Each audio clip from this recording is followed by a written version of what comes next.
来关心日本北海道和瑞士拢有出赛场崩逝，两大加起来计共有造成上无7个人死亡。也伫印尼的西苏门答腊是因为连续几若天落大水雨，发生水崩山，上无嘛有造成26个人死亡，阁有6个人失踪。 规中起来的雨水是因过桥墩，四个地啊拢干那海。印尼西苏门答腊地区最近是连续降暴雨，包括首府巴当等等拢变重灾区，洪水甚至是引起水崩山，造成车路拢断去，一大堆苦木头就冲落来，庄仔头拢要无去啊！造成至少26个人不幸死亡，救援人员撤离7万居民，目前搁在敲找6个失踪人员。 Tim pencari dan evakuasi tetap berlangsung di hari kelima ini di Kabupaten Pesisir Selatan.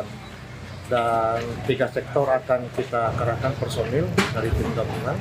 yaitu di sektor Langgai, yaitu di Kecamatan Sitera, dan di sektor Kecamatan Siturus,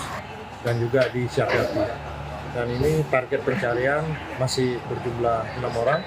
当局估计至少有700多户的民家厝受损，学校和当地嘛拢密密麻麻，民众转来到规个拢路高满的家园要整理，真正是要哭无目屎。气象单位讲，印尼的雨季对1月开始，包括苏门答腊和爪哇岛，会伫第1季到雨量的高峰。镜头阁转去日本的北海道，因听说11传出崩逝意外，2个出事游客风抬起来，警察派出直升机去现场抢救，但其中2个人救起来时阵已经昏迷，送病院了后同款是死亡。这2个人拢是对纽西兰来的，另外阁有1个人受伤。当地媒体报道，在意外发生进前，当局无发布崩逝警报。